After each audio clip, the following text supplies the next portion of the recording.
I specialize in helping families downsize and right size. And so in my experience, there are a few things that you could do to help de-stress the move. So today, I want to share the 10 tips to help you downsize.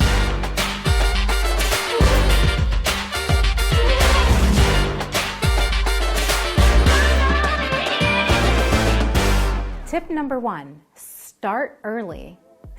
Don't be unrealistic with your goals. There is absolutely no way that you'll be able to downsize and get everything moved and ready to go in a weekend. So be sure to allow yourself some time. It could take anywhere from a month to up to 6 months.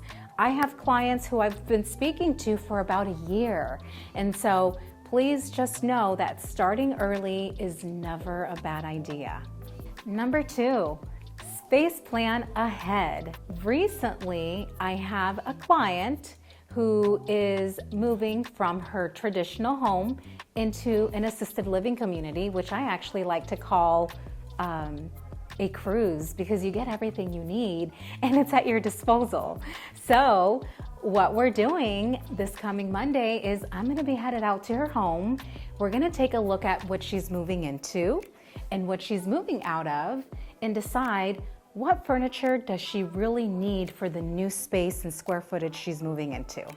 Whatever she wants to take with, we're going to tag. I usually encourage we get some green tape, tag the items so we know these are things that we're going to keep and will be part of the new chapter in her life.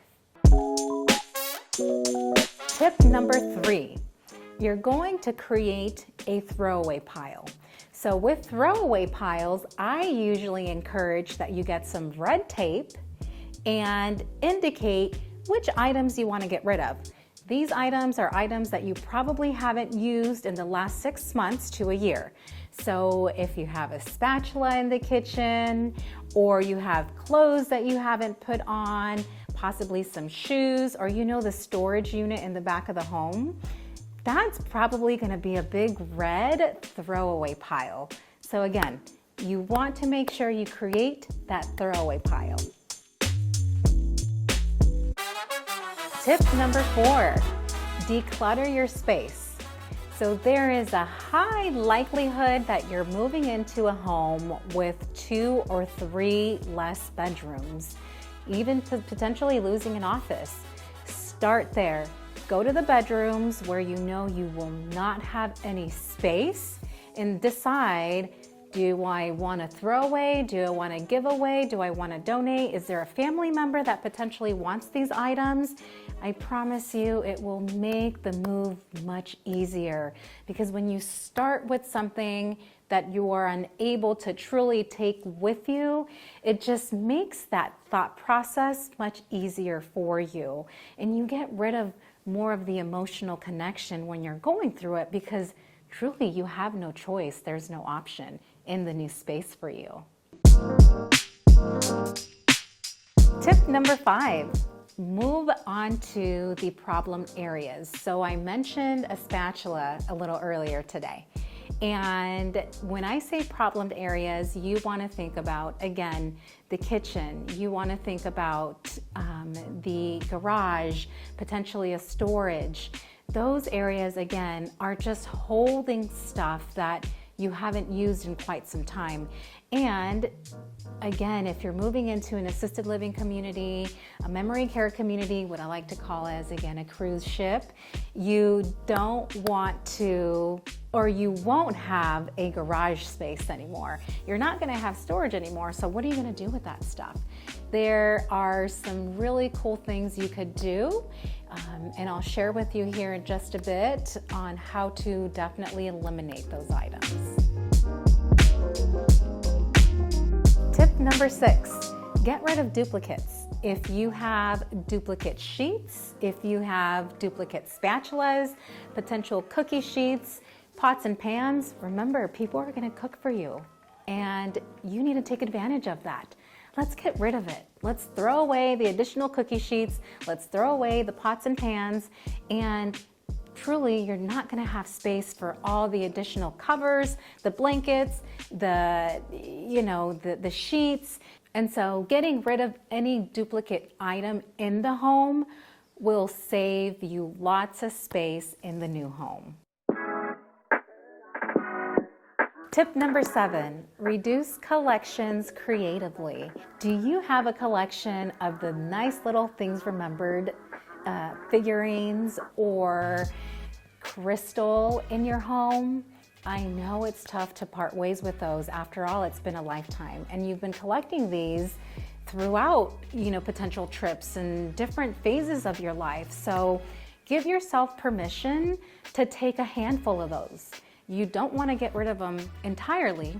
So once you decide which ones you want to take with, and you know exactly where you want to place them, anything that you have remaining, let's do something creative. Let's get a photographer, maybe let's get a videographer, and snap photos of all of the items that you've had. Create a nice little memory book that you could put on the coffee table in the living room. So every time grandchildren stop by, your kids stop by, and you guys are sitting in your new beautifully kept living room, you pick up the book. They're going to pick up the book because littles can't keep their hands to themselves, and start looking through those images and those pictures. And what an awesome way to be able to tell a story and share a memory with the little ones that you probably wouldn't have otherwise shared because you didn't want them to touch the collectible. That could be a really fun experience for both you and your family. Tip number 8, books. Do you own a large quantity of books? Chances are you probably do, and there's nothing wrong with that. What you could do, and what I would suggest, is donating the books. It's always a great idea to reach out to the local schools, the local libraries, and maybe even use bookshops, because there's still a huge market of folks looking for books, not only to read, but if you donate them to schools, a lot of schools actually use them for creative projects.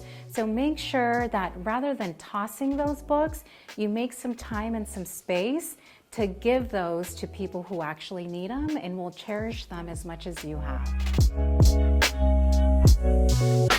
Tip number 9, create a keep and share family pile. This is probably also one of my favorites. Are there heirloom pieces or very special pieces that you put in your trust or your will that you wanted to share with family?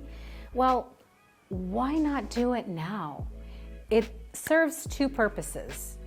You get to give it and experience that emotion of sharing it and seeing your family members enjoy this item. Now, I'm not being honest if I don't say that some people might say, no, I don't want it. So then you'll have to think about what am I going to do with this item? But truly, what an experience to be able to give this item while you're here, and again, allow them to enjoy the item. And the second purpose is you're lightening your load. You'll know exactly what you're taking with, what you're not, all while enjoying the moment of giving and repurposing this item for a different reason, at a different home, with different people to create new memories. Tip number 10, use this as a time to bond. Call children, grandchildren, great-grandchildren. Think about all the memories that you're storing or potentially sharing with others as you're loading and unloading boxes. Again, people are going to have questions, and it's going to bring back amazing memories. You have to remember, it's not the item that matters, it's the memories that you're connected to. And this gives you another opportunity to share that memory and experience that memory once more before you potentially get rid of something. All right, guys, there you have it, the 10 tips to properly downsize and de-stress that move. If you're currently helping someone or you're going through it with a family member and need some third-party unbiased, neutral help, because sometimes it's easier coming from me than it is from you. Drop me a comment. Feel free to reach out to me. My email's in the comments section or the description section. I'd be happy to be a resource. And also, guys, as I have said before, my goal is to be consistent and just a resource for you, a place where you can come to and find information to help make your life easier.